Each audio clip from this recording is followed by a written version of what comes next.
very scary, but two people. I had to invent a whole nother human being to get outside of my comfort zone.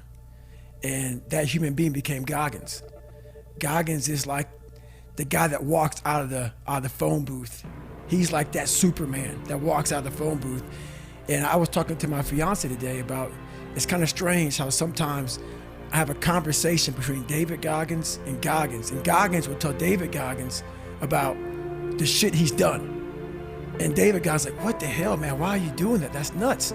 So it's kind of this battle between trying to find more of yourself, knowing that the real you is afraid, likes comfort, likes living in a world that is that likes to pat you on the back, give you the things that you want to hear, not the things that you have to hear to get better. So that's where all this kind of started from. And when people hear this podcast, they're going to hear a lot of things that they're going to want to put a title on me. They're going to definitely want to put a title on me to make themselves feel better. I asked them during this podcast, do not do that. Do not look at what you're going to hear. Put a title on me, because basically what you're doing is you're giving yourself a get out of jail free card. Exactly. That's all you're doing. So all you're doing is saying, this guy was some super freak. He found some super thing in his brain that was locked up. He unleashed it and became this guy. It's a fucking lie. Because every day I wake up, I dread the day. I dread the day of what I'm going to bring on myself to get better. So. And when did Goggins' alter ego appear in your life for the first time? Goggins appeared and disappeared several times. Okay. It appeared the first time when I was 17, and we'll get to that, but it really appeared when I gained about 125 pounds. I went from 175 to 300 pounds almost. And lowest part of my life, I was in a fucked up relationship. I was making no money. I was spraying for cockroaches, and all this stuff was just coming on me. And I was like, I have to find something. And Goggins came out. Like, through all my insecurities, all my fears, all my doubts, all my introverted ways. I used to stutter real bad. Everything I did, I had to find strength in that. And that's kind of what happened. About 24 years old. Okay. And the story, if I recall correctly, is walking in to try to become a Navy SEAL into a recruiter's office and basically getting laughed out of the office. That happened about 7 times. Okay. So I give people like the quick version. The quick version, I give them 1 episode. This is about 2 weeks. And in my book, I go through it. You know, I was sitting on the couch, saw this show on Discovery Channel, and that started the process of, I think I want to be a Navy SEAL. So I started calling up different recruiters, walking into some guy said to me, you're fat and you're black. He was an observant motherfucker. You know, I was 300 pounds, black guy walking, he was very observant. So that kind of went on for a while, and until I met one recruiter. And one recruiter saw something in me that no one else saw, and gave me a shot. And a challenge, right? Come back, lose the weight. Right.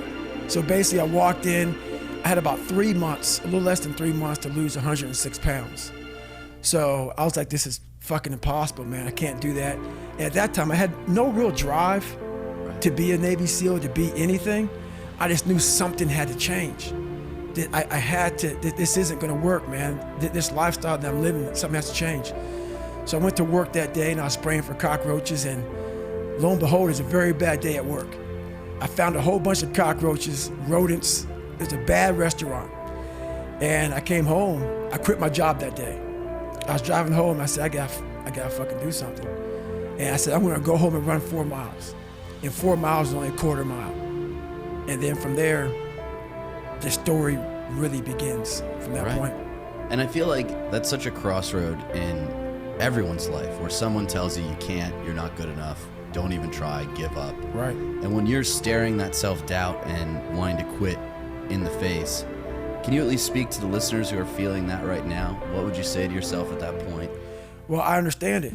It's a miserable place. I can, like, now that I'm going there, now you have me. I'm living on that couch right now with a milkshake in my hand, thinking about how the fuck am I gonna pull this off? I feel like that moment is relatable to everyone. Right. And a lot of us have multiple moments like that in our lives, and most of us choose the easier route to Right. quit. And we'll talk a little bit more about this. You know, some of us get coaches and mentors and trainers that kind of help us push through that. Right. You're sitting there on the couch, it's you. Right. There's no seal yelling in your No. ear saying, get the fuck up, we got to do this. And the other thing, and we were talking about this on the way over, is we're living in this world where you don't want to upset anybody. You don't want to tell them no. You don't want to tell them they're not good enough. You don't want to hurt them, and because they might feel bad. Right.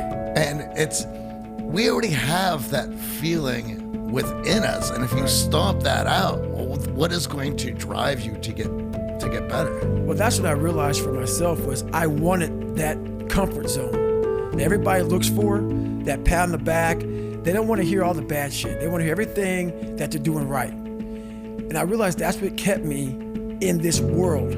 That's what kept me in this world of not accomplishing anything. So what I did was I became that big, bad, nasty motherfucker that you don't want to walk into at nighttime. I became the roughest critic in the world on myself. And that's what changed me. I literally saw myself in the mirror. I saw the truth versus saying, my dad did this to me from beating me, kids in school from calling me nigger did this to me, my life did this to me, my fucked up broken foundation did this to me.